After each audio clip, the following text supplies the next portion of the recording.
Так.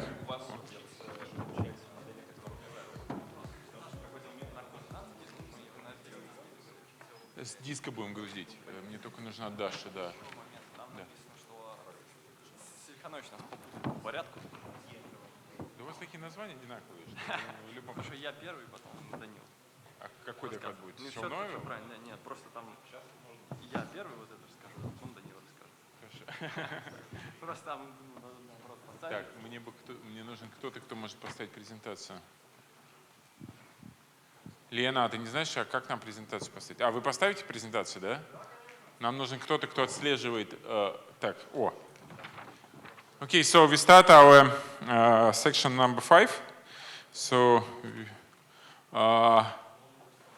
we speak in English or in Russian, so please raise your hand. So if you don't understand Russian language, so you don't understand Russian language. Okay, so then it will be in English. Okay.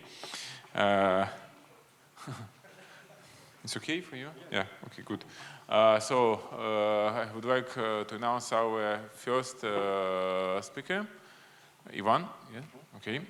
So and Ivan will talk about modeling tabular data with diffusion models. So Ivan, please. Yeah. So we have I think 10 minutes for talk plus 5 minutes for questions. Okay. Great, yeah. Thank you. Hello everyone.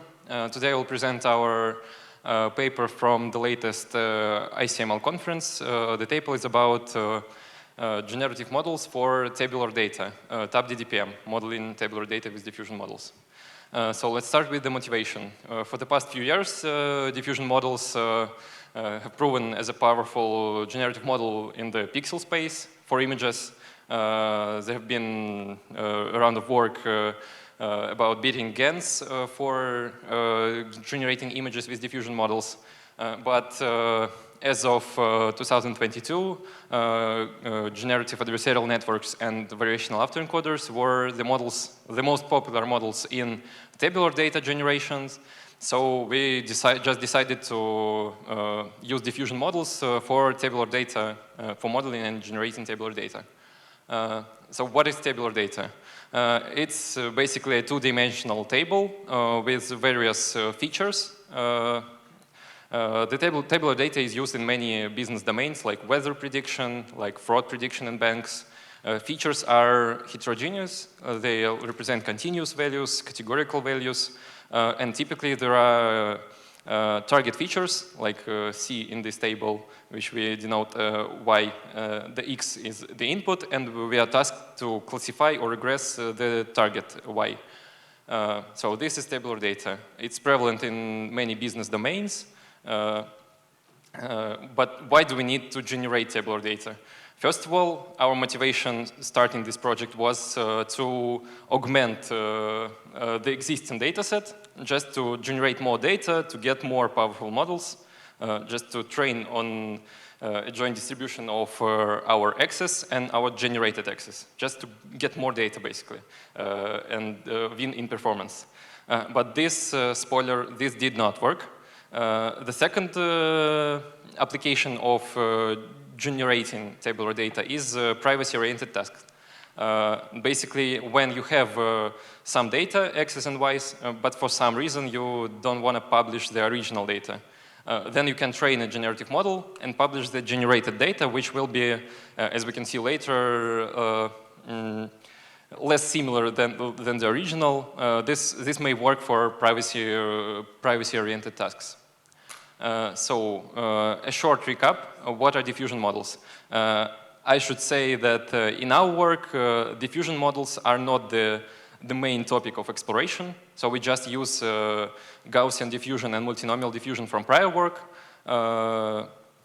without major adaptations to the process of diffusion training or anything diffusion regarding diffusion. So diffusion models data as a denoising process. First we have a forward process which gradually adds noise to the initial tabular sample, like an image or not only tabular, just your sample X.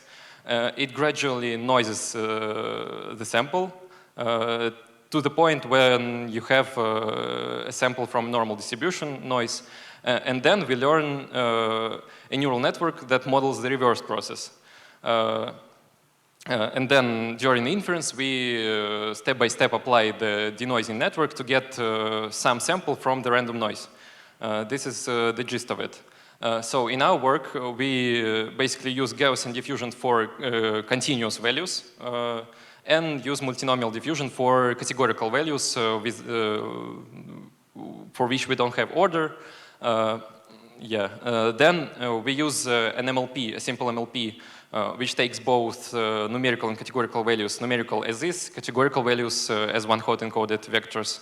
And it basically denoises for the numerical values the noise prediction, it predicts the noise. For categorical values, it predicts the probabilities of values. Also important to note that in the case of classification, we learn class conditional MLP when the class is encoded in the input. For the regression, we find that we can model the target as just as an additional numerical continuous feature and not condition on the target. So let's describe the evaluation setup first. What are we trying to, how do we evaluate a generative model on tabular data? On images, we can typically use human evaluation, assess the generated images to get the gist of how our generative model performs. Here we don't have this luxury, we just have tables and variables. So the prevalent evaluation method is machine learning utility. So first you have, do I have a point or some? No. First you have the real trained data set. You expose the trained data to your generative model, DTPM in our case. Then you train the model. You sample synthetic data, synthetic trained data. Typically it's the size of the trained set, but it could also be a hyperparameter. Then you train some classifier or an ensemble or a set of classifiers on this synthetic data. And you assess the model on the real test data and compare it to the training on the original train set. So basically you are guiding your generative process. Your goal here is to generate the data that will be useful for your downstream task, where you can train any ML model on the generated data and have approximately the same performance to training on real trained data set. So the story here, this is a short table from the paper. Here we show the ranking of models in terms of ML efficiency, ML utility when measured with the tuned cut boost model. Here the one represents the best, 5 is the worst. We can see here that previous baselines are outperformed by a very simple method. This is one of the interesting points in our work, that you could basically have randomly sample 2 points from the train dataset and interpolate between them to get a new sample. Like in minority oversampling in tabular data before, but used for generation. So we can see that variational autoencoders and the state-of-the-art GANs from prior work, even when tuned with tuned hyperparameters, are worse on ML efficiency than this simple interpolation baseline. TAP-DDPM, however, is slightly better. But then, how much time do I have? Okay. But then the story is, we ask the following question. Why is the generative model even necessary if we have such great performance with simple linear interpolation baseline? The second story is privacy. We can see that first, how do we measure privacy? How do we measure, basically, the goal of generating data? Generating synthetic data is not to reveal the original train set. So the prevalent metric for measuring privacy is distance to closest record. You basically, for each synthetic sample, you find the closest neighbors from the train set and measure typically L2 distances to the closest neighbors. Then you average distances to the closest neighbors for each synthetic sample, and this is the distance to closest record. In terms of distance to closest record, we have the following. TAP-DDPM outperforms SMOTE by some margin. Like SMOTE generate less private, if we may say so, data, closer to the original train set. Here also the best is 1, the 4 is the worst. Like it's just ranking in terms of 16 data sets. We can also see that state-of-the-art GANs and the variational autoencoders perform better in terms of distance to closest record. But we argue that these methods, generative GANs and VIEs, show great DCR, but they can't generate samples that are useful for the downstream model to train on. So they're basically generating some random noise, which is further away from original trained samples, but it's useless. So TAP-DDPM strikes the balance of generating private data, but also useful for downstream classification and regression. So here, the main conclusion from our work is just the simple baseline SMOTE outperforms a bunch of state-of-the-art GANs and VIEs. Also, in terms of distance to closest record, TAP-DDPM is better, so it generates more private data. The source code is made available, and I may say so that TAP-DDPM is a strong neural baseline for tabular data generation. If you would like to discuss tabular data generation or some details regarding our model or evaluation protocols, see you at the poster. Yeah, thank you.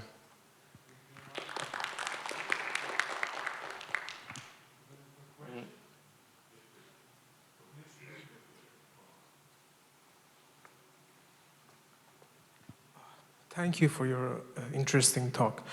I have 3 questions actually. First of all, why augmentation, why your objective for generating data for augmentation purposes didn't work? That's my first question. Second question, about how you assess the performance of, how you assess the quality of your generated data. Did you fine-tune the algorithm, the classifier cat boost in your case for the newly generated data? This is the second question. And third question, how did you understand whether the features which the cat boost used for original data and synthetically generated data are the same? Did you, yeah. Yeah, thank you, great questions. So the first one was augmentation.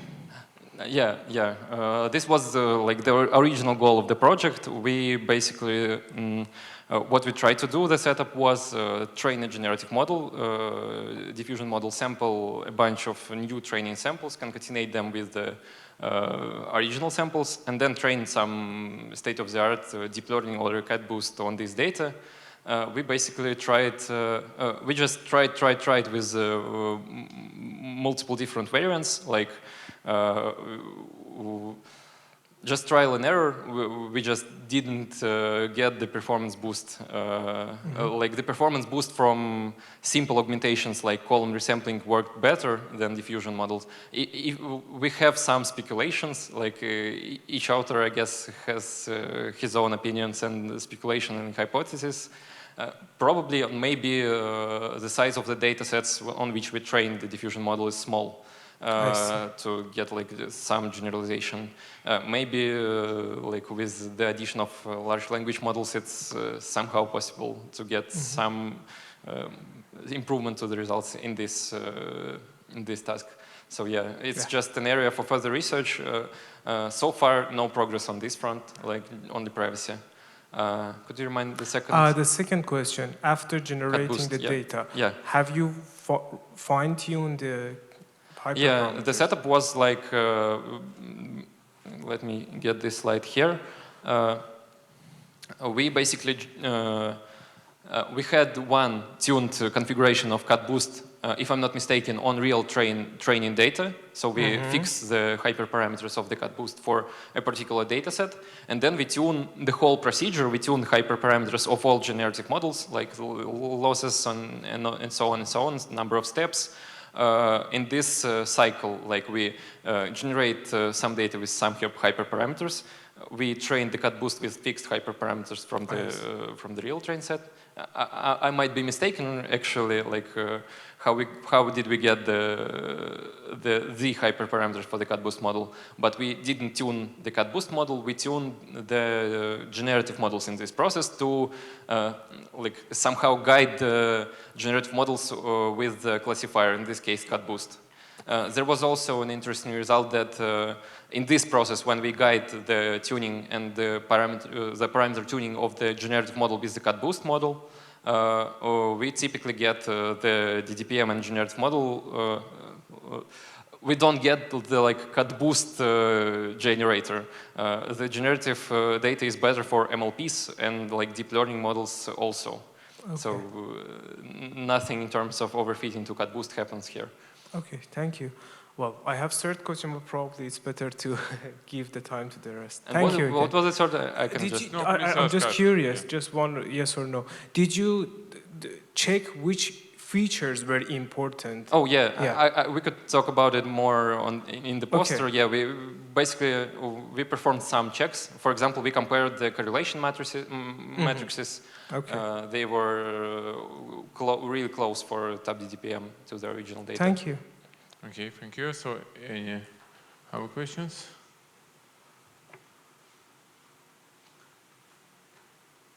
Okay, no questions. Okay, so if no other questions, so let's thank Ivan again. So, Ivan, thank you. Thank you. And so we proceed with the following next speaker, Alexander Karotin, who is going to talk about novel optimal transport. So, okay, yeah, thank you. Yeah. Okay, so please start. How to list the slides? How to list the slides? Clicker? Do you have clicked? No? Clicker? Yeah, I think it. Okay, it works. Yeah. Perfect. So hi everyone, I'm Alex Karotin, and in this presentation I will talk about our ICLR 2023 Spotlight paper, Neural Optimal Transport. This is a joint work with Danil Silhanovich, he is here, and Evgeny Burnaev. So before directly discussing the results of our paper, I would like to detail the problem which motivated the study, namely the problem of the domain translation. In this problem, a learner is given two data sets consisting of empirical samples from two data domains. And the goal is to learn some translation map T, which could be used to translate new samples from the input domain to the target domain. Examples of such problem are image super resolution, when the domains are just low resolution images and high resolution images, or image to image style transfer, when the domains are just images of different style. In this domain translation, there are typically two task formulations considered. The first one is paired, when the learner has access to paired data from input and target domains. In this case, this is just a supervised learning problem, which can be solved by common supervised learning techniques, including conditional GANs, conditional diffusion models, and so on and so on. But unfortunately, in practice, obtaining paired samples is challenging. Sometimes it is costly, sometimes it is even impossible. This is why it is common to consider another unsupervised or unpaired setting when the learner is given just two bunches of empirical samples from one domain and independent samples from another domain for training, and still has to provide some meaningful translation map between the two data domains. So in our paper, we consider the unpaired domain translation problem. And unfortunately, this problem has a lot of issues. First, in unpaired setup, there may exist multiple domain translation maps. And of course, the one which is shown on the top left on the slide is a bad translation map, right? A user should not use it as a good solution to the domain translation problem, because it significantly changes the content of the input image, right? So a user has to define some kind of optimality criterion by which he will choose a good map which is suitable for his downstream task. For example, the one which keeps the content.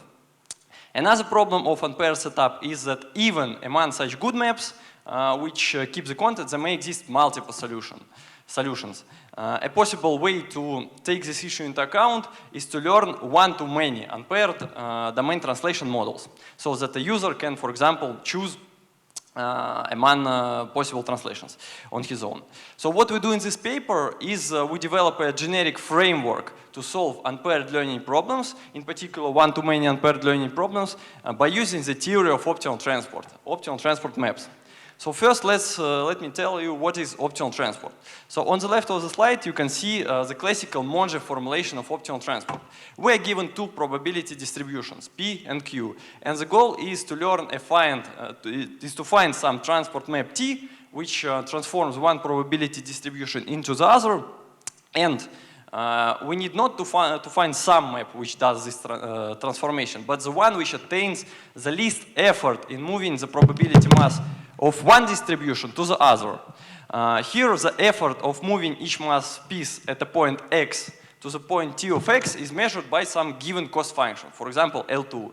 And the cost of the transport map is just the average L2 integrated over the input distribution. So the map T star, which attains this optimal transport, is called the optimal transport map. Recently, classical optimal transport formulation has obtained a so-called weak optimal transport extension. There are two main differences here. First, a user is allowed to split the probability mass of each point into some distribution. This is similar to the well-known Kantarovich formulation of optimal transport. But another difference is that the transport cost at this case takes as input an input point, and in the entire distribution which is generated by this point. So such costs provide more flexibility in solving optimal transport problems, and a family of conditional distributions which are generated from these points is called the transport plan, and if it is optimal in the sense of transport cost, it is called the optimal transport plan. An example of the weak transport cost is shown on the slide. It is the gamma weak quadratic cost, which consists of two terms: similarity, which ensures that the generated samples are similar to the input samples, and diversity, which ensures that the generated distribution, conditional generated distribution, is diverse. And there is a parameter gamma, which is kind of controller between the trade-off of similarity and diversity. So, of course, for people who are not familiar with optimal transport, it may be hard to parse what is this optimal transport plan and so on. So let's try to slightly reformulate this weak optimal transport problem from maybe deep learning perspectives, right? So instead of searching for some abstract family of conditional transport plans, let's try to find a function, a stochastic function, which generates this transport plan. What this means? We are interested in finding a function t, which takes two arguments, an input point and some random noise. And by varying this random noise, one may produce different points in the generated conditional distribution. So we will say that if some stochastic function t star represents the optimal transport plan, then we'll say that it is a stochastic optimal transport map. So what we do in this paper is we apply stochastic optimal transport maps as the domain translation maps for unpaired learning problems. That is, we solve the so-called continuous optimal transport task. What it is? We are given two empirical samples from two unknown probability distributions P and Q, and by using only these random samples, we would like to recover the stochastic optimal transport map between the entire underlying probability distributions. Not just to map one sample to the other. That would be a discrete optimal transport problem. And in this paper, we present a scalable algorithm to do this based on neural networks. So our algorithm is based on the well-known duality for weak optimal transport. Sometimes it is called Kantarovich duality. And our idea is to reformulate the optimal transport problem as a saddle point optimization problem, which involves two functions. A generator, transport map, stochastic transport map, and a kind of discriminator, which is usually called the potential function here. And we prove that with mild additional assumptions, by solving this saddle point problem, one may recover the optimal transport map between the probability distributions P and Q. In practice, this objective can be optimized by using neural networks as FNT and by doing stochastic mini-batch gradient descent ascent, just like it is typically done in GANs. So the algorithm is shown on the slide. It is a quite standard stochastic gradient descent ascent, which is in some sense similar to GANs, but there is one significant difference, is that in our case, the role of the generator and discriminator are swapped because generator is a solution to the inner optimization problem, as you can see in this slide. So practically, we do more optimization updates for generator rather than for discriminator. Yes, and to end the presentation, I'll demonstrate some examples of performance of the algorithm, mostly on unpaired image-to-image style transfer problems on different data sets. Here we just use standard neural networks, UNet and ResNet for transport map and potential, and we use the gamma weak quadratic cost, which I showed several slides ago. First thing which I would like to emphasize here is that our method allows to control the diversity in the generated conditional distributions. This slide shows the results of unpaired image-to-image translation between the data set of handbags, it is on the first line, and shoes. From the second to the last line, there are just examples of generated samples by our method. If we pick parameter gamma equal to 0, then there is no diversity in generated samples as expected. But the maximal similarity with respect to input sample during the translation is preserved. When we increase parameter gamma, there appears some diversity in generated samples.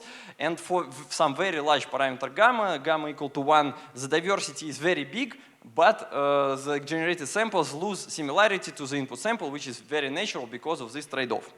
So in our paper, we test our algorithm on many different unpaired data sets, faces, churches, handbag, shoes, and so on and so on and so on, and provide many qualitative and quantitative examples. What I'd like to emphasize here is that why using optimal transport is meaningful for unpaired domain translation, because optimal transport preserves the similarity of input and output samples very well. You can see here on this slide, for example, the girl on the left, when she is translated from the real images domain to the anime domain, even some very small details, such as this butterfly on her head, is preserved during translation. And at the same time, the method allows to easily perform one-to-many domain translation just by changing one parameter in the method, and still it is capable of generating multiple output samples which are similar to the input sample. So in this case, the texture is preserved during the translation. So there are more examples of one-to-one domain translation between data sets of handbags, shoes, and in this translation, the texture or the color is preserved. More examples of one-to-many translation. And on the left example, as you may note, the similarity is preserved not very well, but this is because that parameter gamma in this particular experiment was set like historically to be very high. So actually on the next presentation, my colleague will give some other examples. So to conclude, what I'd like to say is that we here proposed a neural optimal transport algorithm, which is a way to learn optimal transport maps from samples from two probability distributions, as well as classic optimal transport maps or weak optimal transport maps. Our approach is built on rigorous optimal transport theory, and to solve this problem, we solve a saddle point optimization problem, which is a competition between two neural networks, in some sense similar to GANs. One benefit compared to many other existing unpaired translation methods is that our method allows to easily control the stochasticity in generated samples, while in other popular methods like augmented cycle GAN, MUnit, and so on, this is usually done by some duct tape, heuristics, and so on and so on. Yeah, and by the way, also in the paper, you of course can find comparisons with many other qualitative and quantitative comparisons with many other existing unpaired translation methods.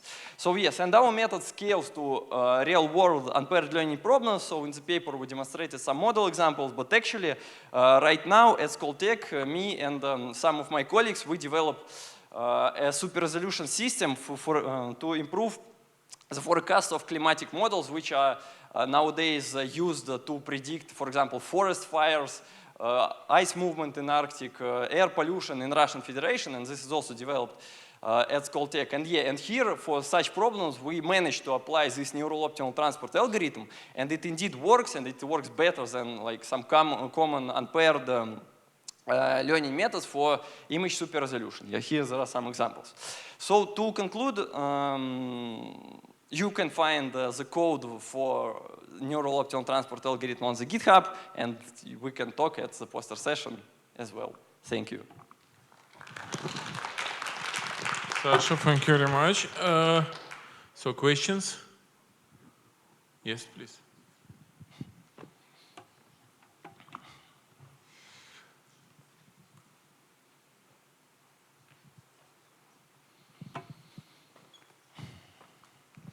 Hi, thanks for the talk. So my question is the following. Can we move, or have you tested, or has anyone tested before? So if we move to the semi-discrete formulation of your problem, and let's say, so I want to have specific styles, so and define them in a discrete way, instead of having the continuous formulation of the problem as you did.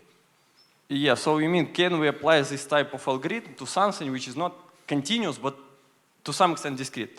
I have thought about it. I think it can be done, but it may require some, like, a lot of technical changes, such as like neural network architectures, which could generate something which is discrete, right?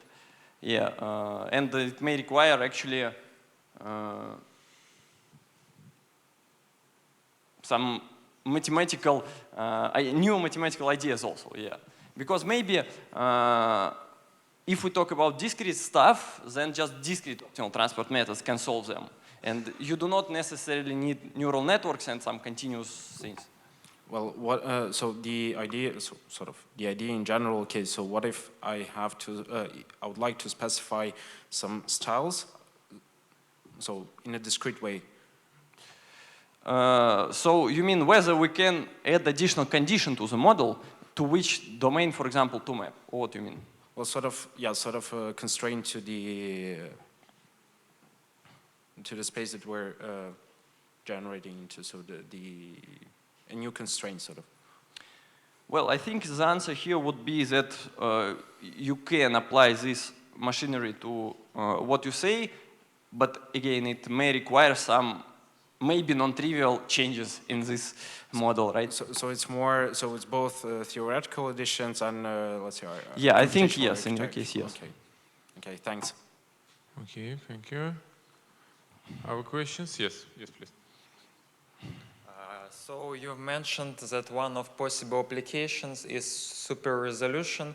Right. Have you compared the performance of the algorithm with some real Sargan or diffusion super resolution? I think it's a really interesting application, since the problem of many approaches for super resolution that usually the obtaining of paired data is a bit heuristic, like bicubic downsampling of images or some corruptions. And here, with neural optimal transport provides a natural way to deal with it, like you have low resolution images, high resolution images to data set and try it.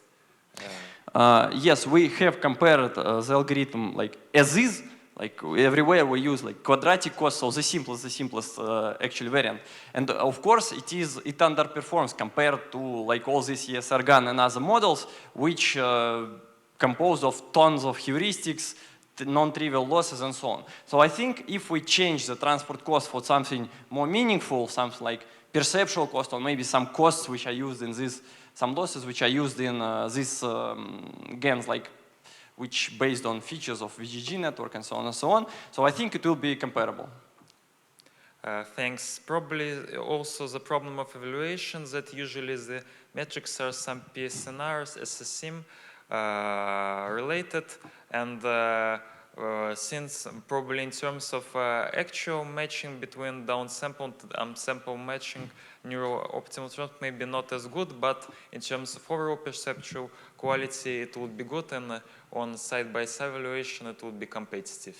Yeah, especially when we talk about unpaired problems. In unpaired problems, we typically do not have pairs, even on the test data sometimes. So all these metrics, all these paired metrics like PSNR, SIM, and some other LPIPs and some other variants, they're just not applicable. Yeah. So typically, we compare models by some FID or some other stuff from generative models, which is unsupervised.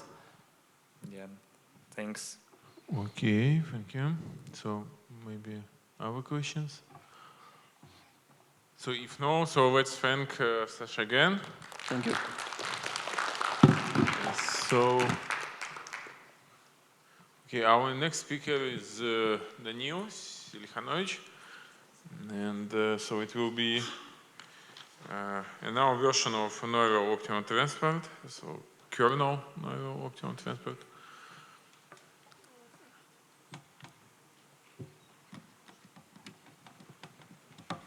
Okay, it's here.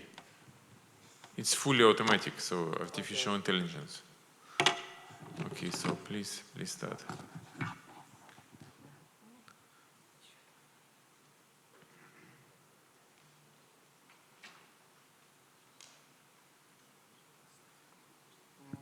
Does that work? Another click, yeah. Okay, perfect. Okay, hello everyone, my name is Daniil and I want to present our work which is called Kernel Neural Optimal Transport.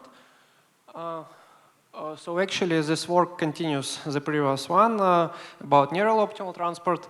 I want to make some recap of the previous work which will be important for this. So first one is the problem that we deal. It's weak optimal transport problem formulation. We have two probability measures, input and target distributions, and we have some weak cost function which measures the distance between point and distribution. So we are seeking to find the solution of the following optimization problem where infimum is taken over all transport plans. It's like the distribution probability on the product of these two spaces, which have the marginals P and Q. So popular example of weak cost that actually was used in the previous work, it is called weak quadratic cost. And here the cost consists of two different parts. The first is similarity part and the second is diversity. So we proved that minimizer of this problem exists, and there is a dual formula for the presentation of the cost using this function f, which is like a kind of potential function. So we have the following problem, and we derived in the previous work the algorithm, computational algorithm to compute and solve the following problem. So we reformulated it in supremum and infimum problem, and we proposed a numerical algorithm to estimate these integrals like with Monte Carlo samples. So what is important here is that we showed that the set of solutions of this problem, it covers all optimal transport plans that we are going to find. But there is a problem. Are all of these solutions of this problem, do they really need to be optimal transport maps? And this is the question, and actually we found that they are not guaranteed to be optimal transport maps of all solutions of this problem. So in this work we show how to solve this problem based on kernel theory. Again, why to consider neural optimal transport? Because it's scalable, we have controllable diversity parameter, and we also can apply this to some real problem, for example, unpaired learning problems. So we start from some toy examples just to show the neural optimal transport algorithm has issues. And we take like two distributions on 2D with different covariances. It's normal distribution, but input distribution is just identity normal, and the second has the second has identity distribution normal, and the first one has smaller covariance matrix. We ran our algorithm for different gamma parameter, and actually we show that produced maps are not what we expected, and also the training, we found the training process of our networks, it's not stable. And we want to understand why it happens, and what about real data. So here we prove that in case we have strictly convex weak cost function, then actually it solves the problem. And the problem in weak quadratic cost function that it is not strictly convex with respect to the second argument, this measure mu. And in case it's strictly convex, we prove that actually all solutions of our problem, they are stochastic optimal transport maps. So the question is how to construct this strictly convex weak cost. So what strictly convex costs are known in the literature? The first one is entropic cost, but there is a problem to estimate it from samples numerically, because estimation of entropy with samples, it's like not very easy problem. So in this work we propose kernel costs that are strictly convex and also can be estimated by samples. So what is kernel costs and how we use kernel theory here? So again, we have some Hilbert space, we have function, feature map that maps our space to this Hilbert space, and we have some kernel which like the scalar product between features in this Hilbert space, and we define weak quadratic cost between features. In case we have features, we can just take the formula with weak quadratic cost without kernels and substitute here instead of x, but by their features with u. And also we can rewrite this quadratic cost with kernel trick. So in case we have kernel, then we can compute this weak quadratic cost between features. So what we found actually, there exists the family of kernels that are called characteristics kernel, and in case the kernel is characteristic, then this problem actually, then this weak quadratic cost kernel between the features, it's strictly convex, and it solves the problem. So actually what means characteristics kernel? Characteristic kernels means that the map that produce this kernel, like the integral of features by some measure with respect to the measure, it's injective. Meaning that in case this map gives different results, then the measures also are different. So this like the definition, and we use this weak quadratic kernel cost for characteristic kernels, which actually can be parameterized with some family with some parameter alpha. And for example, we use usually we use alpha equal to 1 from previous slides, and we show here that in terms of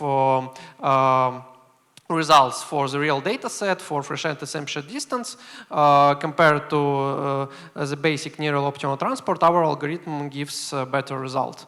Numerically and also visually, we see that kernel methods, for example, for this line of shoes, it preserves style better than the simple neural optimal transport algorithm. Also, we make extensive comparison for another popular methods to solve unpaired learning problems, like CycleGAN, augmented CycleGAN, MUNIT, and we compare them with our methods. So actually, for different data sets, and we have competitive results even better than these baselines. For some data set, for example, texture to shoes, we found that some concurrent methods based on GANs, augmented cycle GANs, they don't converge. And that's meaning that the results are very bad. Thank you. We released the code. You can try it. This work was also presented as ICLR poster this year. Thank you. Okay, thank you. Okay, questions?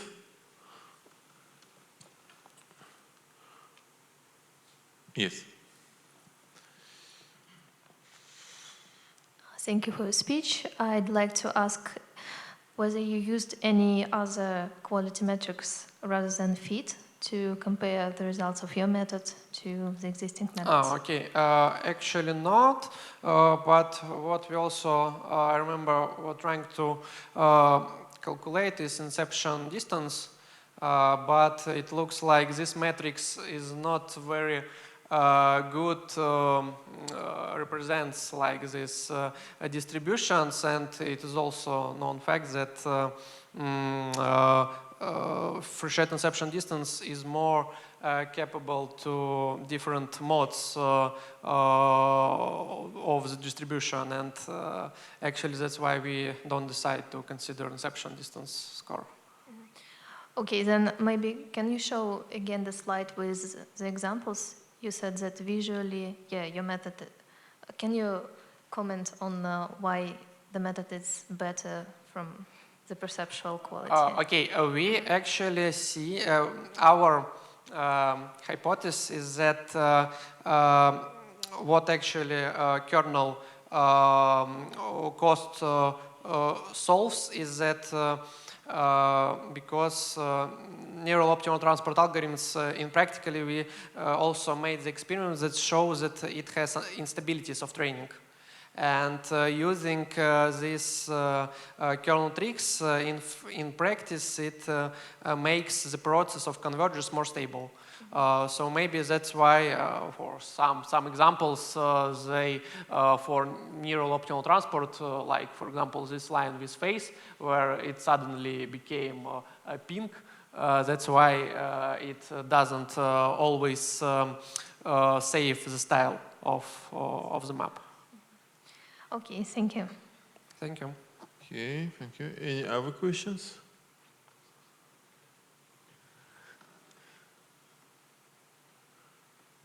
Okay, so if no, so let's thank Daniil again.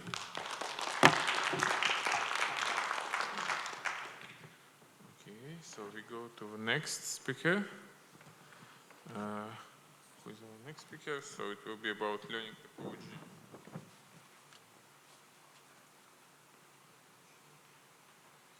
So our next talk is about learning topology preserving data representation. Okay, you're here. Okay.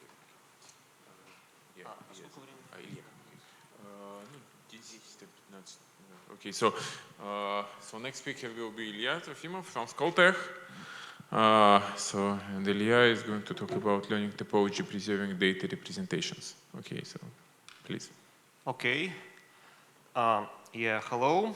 I am Ilya Trofimov, and I want to present our work, learning topology preserving data representation. And this is a joint work with my colleagues from Skoltech and IRI. Okay, so a couple of introductory words. So what our research is about. So the well-known manifold hypothesis stands that real-world data presented in a high-dimensional space, like image space or video space, are expected to concentrate in the closeness of a manifold of a much lower dimension.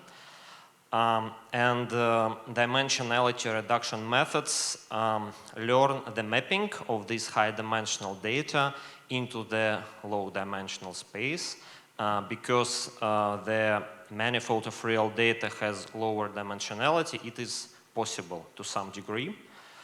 Of course, inevitable distortions happen, and different kind of methods like popular TSNE, UMAP, have different distortions. For example, TSNE and UMAP take into account only local information and often fail to preserve the global structure of the manifold. And classical methods like PCA or multidimensional scaling often produce non-informative visualizations because they do not capture complex nonlinear structures. And this is not okay for people who use dimensionality reduction methods because they often want to infer some conclusions, to do some exploratory analysis of the data, to visualize data in 2D or 3D space. Okay, so as I said, when you map high-dimensional data to 2D or 3D, some distortions always happen. So in our case, we want to develop method which preserve the topology of our data as much as possible. So in our work, we used a tool which is called representation topology divergence. We presented it in our previous work. So this tool is dedicated to comparison of two-point clouds with one-to-one correspondence between them. So there is a bijective mapping between two sets. Representation topology divergence, or RTD shorthand, measures dissimilarity in the multi-scale topology between two-point clouds. These point clouds can lie in different ambient spaces of different dimensionalities. And by definition, RTD of degree k is the sum of intervals lengths in the so-called R crossbar code and measures its closeness to an empty set. So, okay. Now I need to introduce briefly what is R crossbar code. So the R crossbar code is a tool for comparison to graphs, to weighted graphs at different scales. So we have weights on edges, which in our cases are distances between points, but in more general case, they can be some arbitrary weights. And we use some threshold and leave in two graphs only edges with weights lower than this threshold, and we compare these two graphs. The cool thing here is that topological data analysis allows us to compare these two graphs at all thresholds simultaneously, from 0 to infinity. So what we have here to the end, we have, okay. Here we have a set of intervals which are depicted by orange color on this slide. And these intervals together form the R crossbar code. Roughly speaking, to some degree, this is correct, that these intervals depict the changes of topologies. So like if one topological feature is present in one graph and is not present in another, something like this. And we do this comparison to all scales. Okay, so we have nice theoretical properties of RTD. So if RTD equals 0 for all k greater or equal than 1, then the barcodes of two weighted graphs corresponding to point clouds are the same in any degree. Moreover, in this case, the topological features are located in the same places exactly. Okay, now let's return back to the dimensionality reduction. So we are going to use the above mentioned RTD score as an additional loss to the autoencoder. So here, this is a classical autoencoder which maps X to latent space Z, and then again to reconstruction X reconstruction. So here we used standard squared loss, and here we added the RTD dissimilarity between X and Z. So we want here that the topology of the original data manifold X to be similar to the topology in latent space Z. Okay, so yes, here we have very natural one-to-one correspondence between X and Z, because we take how we learn neural networks. We take a batch of data and pass it through the autoencoder. So we have one-to-one correspondence between points in X and Z spaces. And we use RTD of degree 1, but other options are possible, but they are more computationally demanding, more computationally expensive. Okay, a couple of words about differentiation, because differentiation of some topological stuff is kind of complex. So here, by definition, RTD is a sum of segments' lengths. So each segment has like its left point and right point. We call it birth and death on the topological jargon. So if we want to decrease the length of segment, that it means that we want to move its left part closer to the right part, so we can differentiate these lengths.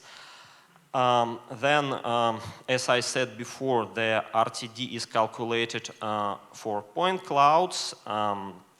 So the calculation is done using all the pairwise distances in point cloud, so we can backpropagate gradient to the pairwise distances and then backpropagate it to the points themselves. Okay, now let's move to some experiments. So what we did, first of all, yeah, we took 1100 dimensional spheres lying in the 101 dimensional space. Any two of those spheres do not intersect, and one big sphere contains all other small spheres inside. Okay, so this kind of they are nested, and we map this point cloud to 3D space. So what we expect here that that nestedness property will be preserved, and indeed this is true for our method, which we call RTD autoencoder. It is in the red box. And for other methods, it is not the case. Like UMAP, TSNE, PCA, and other, they actually fail to do it because they are not focused on preserving topological properties. Okay, another example. We took the 3D point cloud. This is a scan of the real mammoths from the Archaeological Institute. And we mapped this 3D shape to the plane.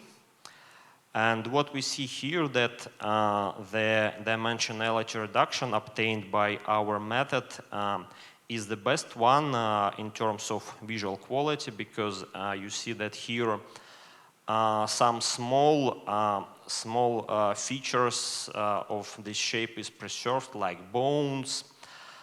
And it is not the case for other methods like TSNE, UMAP, they typically fail.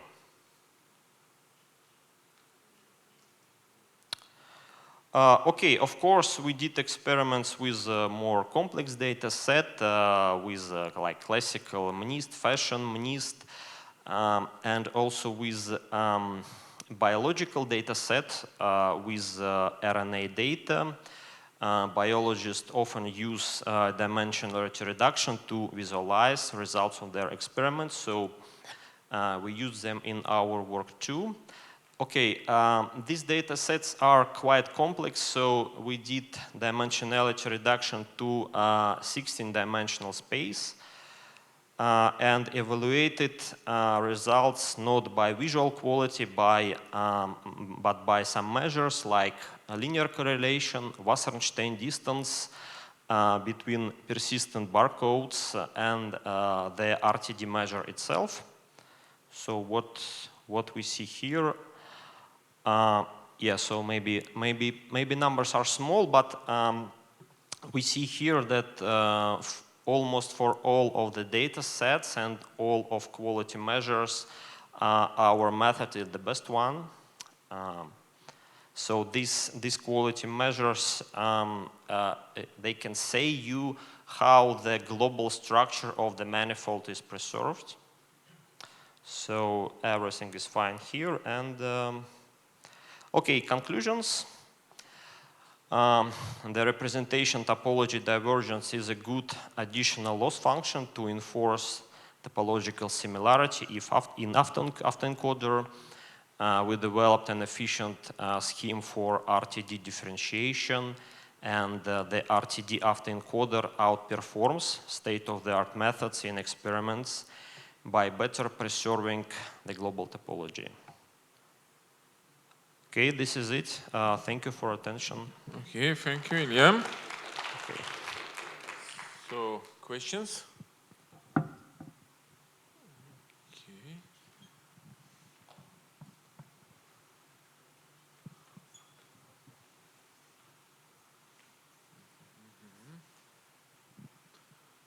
So it seems okay. So we don't have questions. Okay, in any case, so I think so maybe there will be some questions during poster session. Okay, yes, unfortunately, I will not attend the poster session, so you can ask some questions. You can find me during coffee break. Okay. Okay, guys, thank you. Okay, thank you. So, and we proceed with next speaker. So, Alexei Kovalyov, yeah? Okay, you're here, yeah. Okay, about symbolic disentangled representations in hyperdimensional latent space.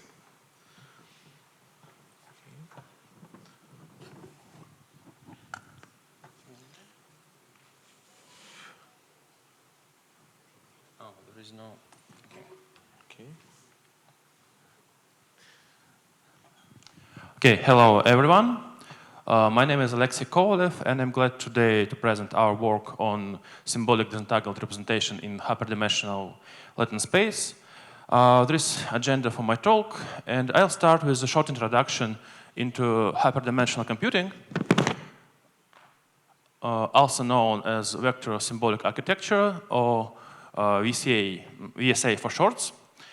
The main idea in VSA is that we use vectors of high dimension, and they use property that if you have a space with high dimension and with randomly sample a vector from this space, then fix it and start to sample other vectors from the space, and measure the distance between this fixed vector and other vectors, we will get that most of these vectors will be quasi-orthogonal. That means that in terms of cosine similarity, that the distance between this fixed vector and this sampled vectors are approximately 0. They're not exactly orthogonal, but quasi-orthogonal. And this actually usually says that there is high probability these vectors will be quasi-orthogonal, and if we increase the dimension of the space, then this probability increases as well.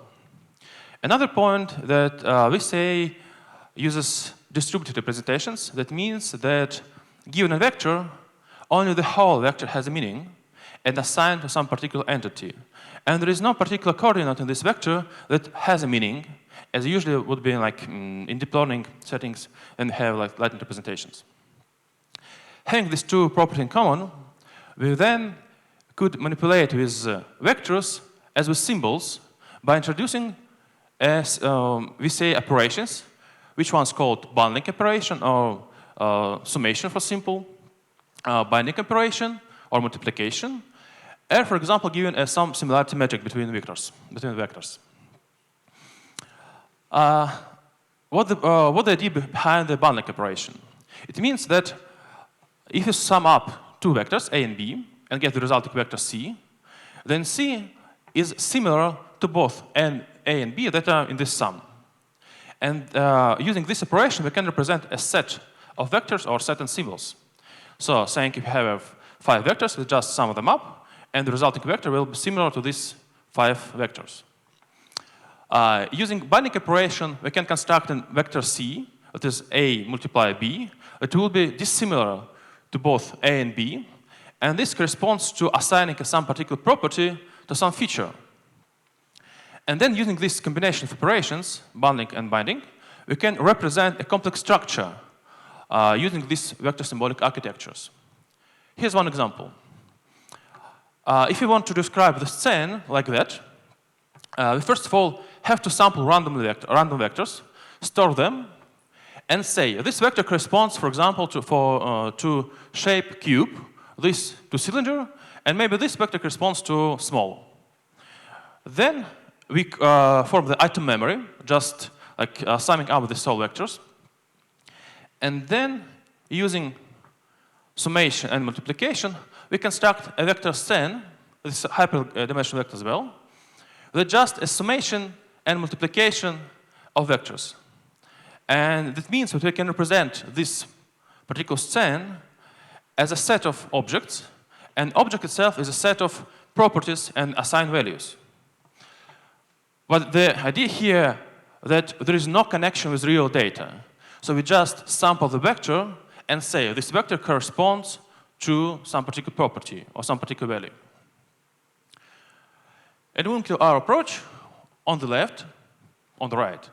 On the right, there is a classical approach in hyperdimensional computing.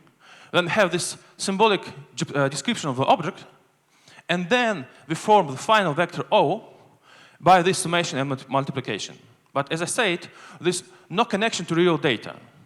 And what we propose is to not just using this symbolic description by itself, but try to connect the real data, the real pixel image, into the symbolic disentanglement representation. We do it by, firstly, sampling the seed vectors, randomly sampled vectors from hyperdimensional vector space, save them in item memory, and they're fixed during training. So there is no change to these vectors. After that, we use simple encoder, CNN encoder, to encode the image into some intermediate representation, O prime, and generative factor projections to encode this O prime into V prime vectors which corresponds to some particular properties. And then by attention mechanism, we form the V star vectors as a combination of these seed vectors what's stored in the item memory multiplied by their attention weights. To train this model, we use a weakly supervised approach.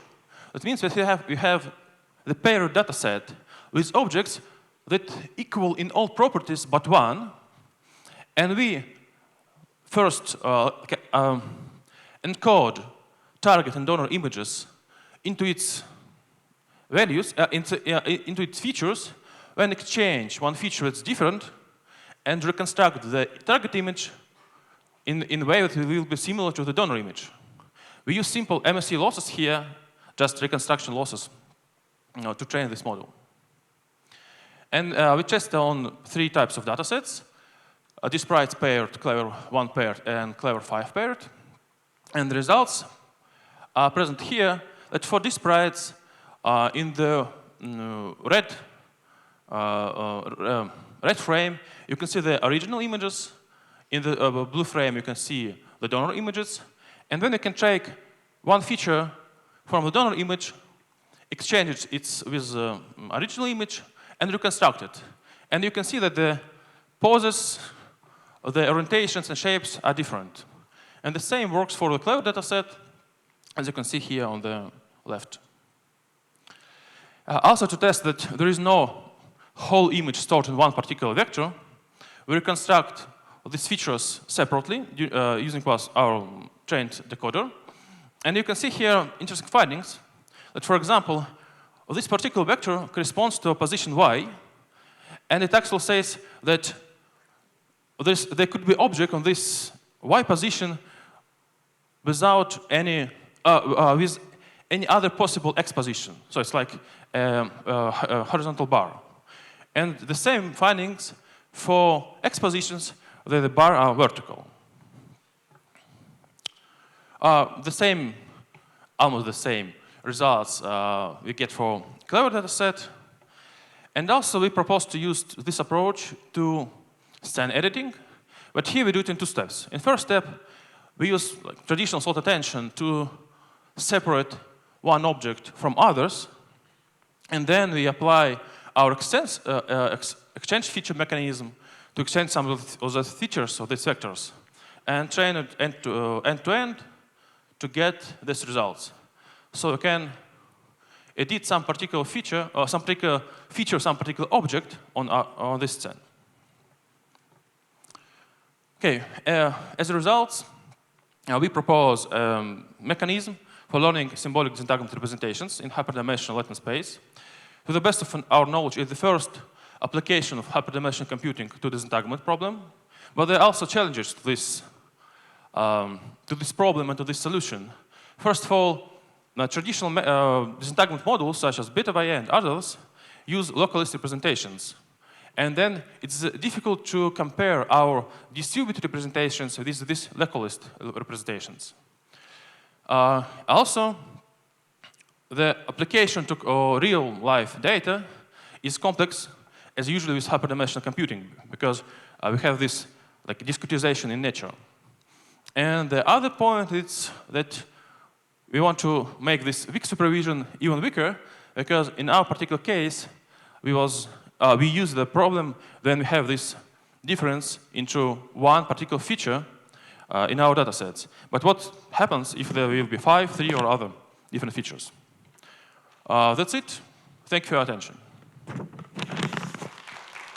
Okay, thank you, Alexey. Questions? So we have one question about feet. So can you show feet? So it was around 100? Yeah. Is it okay? Looks a little bit large here, feet. Yeah, it's okay. It's more or less the same as with beta y and so on. Okay. Okay, maybe some other questions?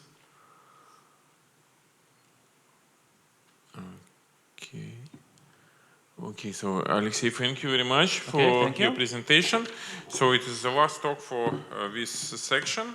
So we have in our schedule, we have talk by Ildus to stay or not to stay, but his talk will be in the next section. So we start from his talk just after coffee break. So now we have, I think, 20-minute coffee break, so short coffee break. So and when in 20 minutes, I think we meet here for generative modeling section 2.